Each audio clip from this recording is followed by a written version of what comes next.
నమస్తే రమ్మగారు. నమస్తే జయ. రమ్మగారు, పూర్వకాలంలో ఒకరి నుంచి ఇంకొకరికి వార్తలు చేరవేయటానికి మనుషులు, ఆ తర్వాత పక్షుల ద్వారా పంపించడం మనందరికీ తెలిసిందే. అయితే సాక్ష్యాలు కూడా చెప్తాయా?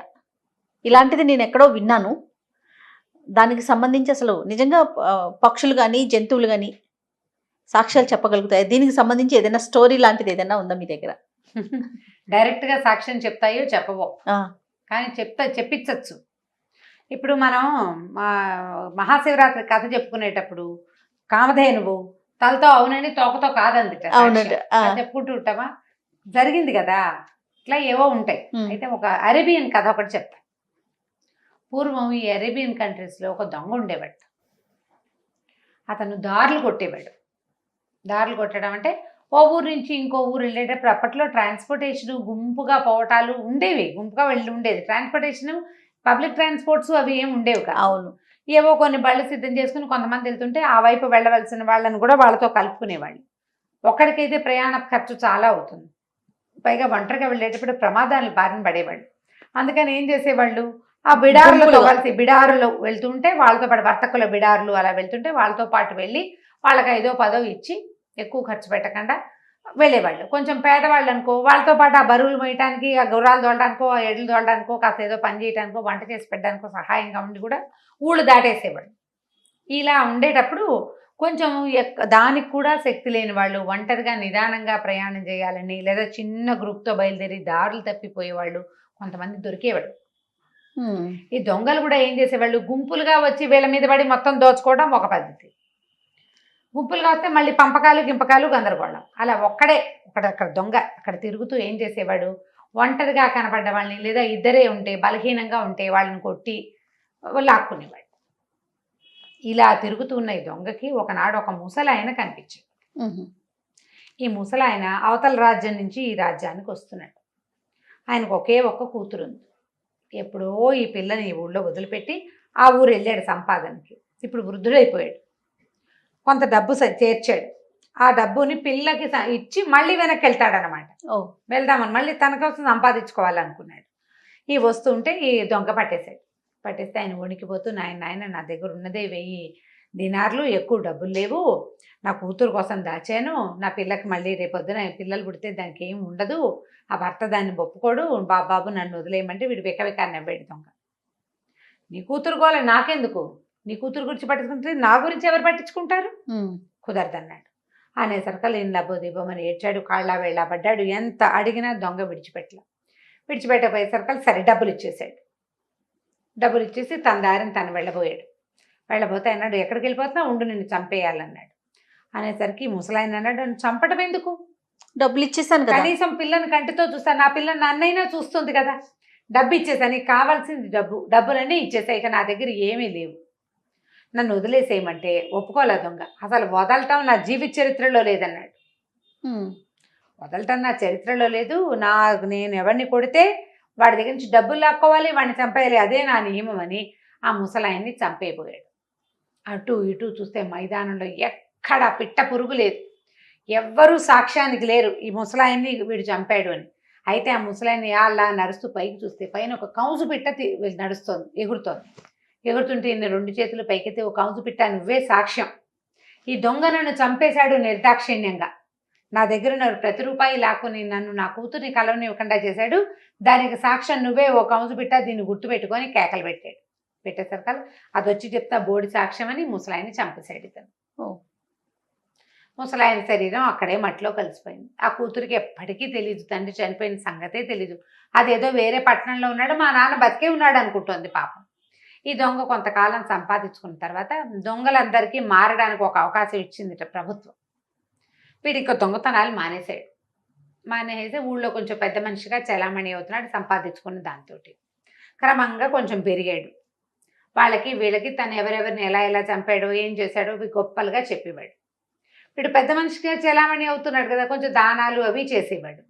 దాంతో మిగిలిన వాళ్ళు ఊరికే వింటూ ఉండేవాడు, అలాగా అవునా అని. అయితే ఒకనాడు ఏమైందట, ఆ రాజ్యపు సుల్తాన్ గారు ఎవరైనా వ్యాపారస్తులతోటి భోజనాలు పెట్టుకుంటుంటారు. వాళ్ళు ఏంటంటే అంటే మరి ఆ దేశపు ఆచారాలు ఏమో తెలీదు, ఒక్కొక్క రోజు అదేదో ఒక రోజు జుమ్మేకే రాత, ఇంకేదో రాత వస్తాయి ప్రత్యేకమైన రోజులు. ఈ రోజుల్లో ఊళ్ళోకి ఎవరైతే ఆ కొత్తగా వచ్చారో వాళ్ళతోటి రాజుగారికి భోజనం, వాళ్ళందరితోటి మాట్లాడతాడు, ఈయన కష్టం సుఖం కనుక్కుంటాడు, వాళ్ళు ఎక్కడి నుంచి వచ్చారో ఇంతలో విడ్డూరాలు కనుక్కుంటాడు. తర్వాత వాళ్ళలో చాలా గొప్పగా అద్భుతమైన వాళ్ళు ఎవరన్నా ఉంటే వాళ్ళతో శాశ్వతమైన స్నేహం చేస్తాడు రాజు. అట్లా తర్వాత మా ఊళ్ళో ఉన్న గొప్ప వ్యాపారస్తులకి చీటీలేసి ఎవరి పేరు వస్తే వాళ్ళతో మన రాజుగారికి విందు అలా ఏర్పరుస్తారు.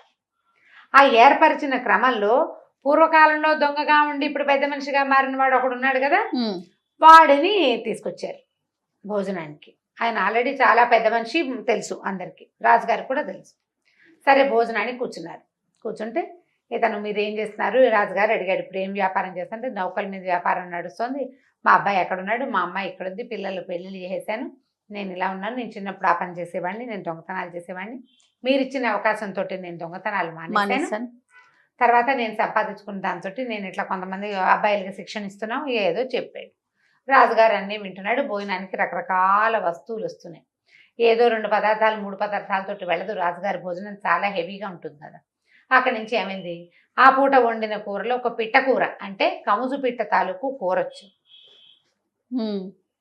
అది ఏ పక్షితో వండారో చెప్తారు, దాని మీద రాసి ఉంటుంది ఆ ప్లేట్ మీద. అది చూడంగానే వీడికి పక్కపక్క నవ్వొచ్చింది. దొంగ, పూర్వాశ్రమం దొంగకి పక్కపక్క నవ్వి, ఈ కముజు పిట్ట భలేగా వచ్చింది తమాషాగా, అసలు అదేనేమో ఇది సాక్ష్యం చెప్పడానికి వచ్చినట్టుంది అని నవ్వాడు. ఏమిటి అని అడిగాడు రాజు. సుల్తాన్ అడిగేసరికి, చాలా కాలం క్రితం నేను ఒక ముసలివాడు, అతను చంపాను, అతను తన కూతురు కోసం డబ్బులు పట్టుకొస్తున్నాడు. వివరంగా చెప్తున్నాడు అనమాట. కూతురు కోసం సంపాదించుకుంటున్నానండి, కూతురికి డబ్బు ఇవ్వడానికి వస్తున్నానండి, డబ్బు ఆమెకి ఇచ్చాక తను వెనక్కి వెళ్ళిపోతానని చెప్పాడు.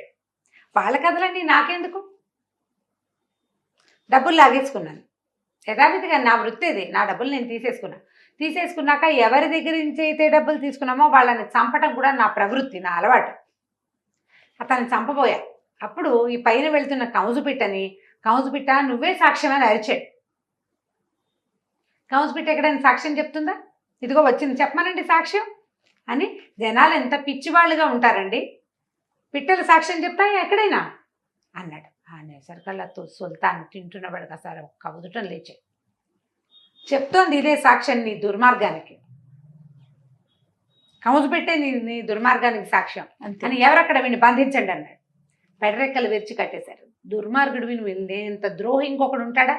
ఒక వృద్ధుడి దగ్గర డబ్బులు తీసుకుని కూతురికి ఆఖరి చూపులు లేకుండా చేసావు, అతను అక్కడ చచ్చిపోయినా కూడా ఆ అమ్మాయికి తెలియనివని పరిస్థితి కల్పించావు. ఇలా ఎంతమందిని చంపేవో నువ్వు. ఆ రోజు ఆ వృద్ధుడు ఏ కముజు పిట్టకైతే చెప్పాడో అదే ఇక్కడ సాక్ష్యం చెప్తోంది. దాని ద్వారా తనే చెప్పాడు కదా. అంతేగా, ఇప్పుడు కముజు పిట్ట చెప్పినట్ట నువ్వు చెప్పినట్ట, అది కముజు పిట్ట వల్లే వచ్చింది కాబట్టి కముజు పిట్ట సాక్ష్యం కుదురుతుంది ఇక్కడ. ఈ కముజు పిట్ట చెప్పిన సాక్ష్యం ప్రకారం నీకు ఉరిశిక్ష విధిస్తున్నాడు, తెల్లవారేసరికి వీడిని ఉరిదీయండి అని చెప్పి పంపించేసాడు బయట. ఆ ఉద్రిక్తతను అణుచుకోలేకపోయాడు సుల్తాన్.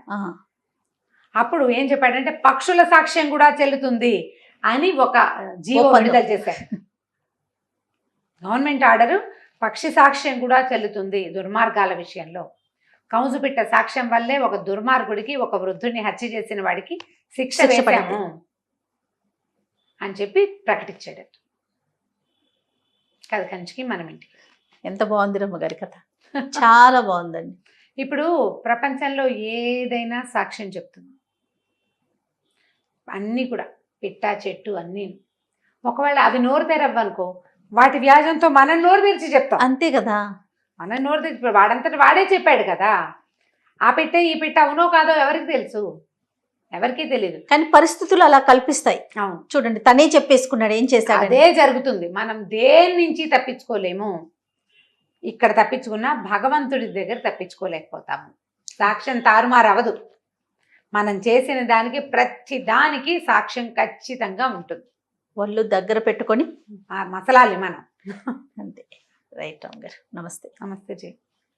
ఈ వీడియో కనుక మీకు నచ్చినట్లయితే లైక్ చేయండి, షేర్ చేయండి. మరిన్ని వీడియోస్ కోసం మా ఛానల్ని సబ్స్క్రైబ్ చేసుకోండి.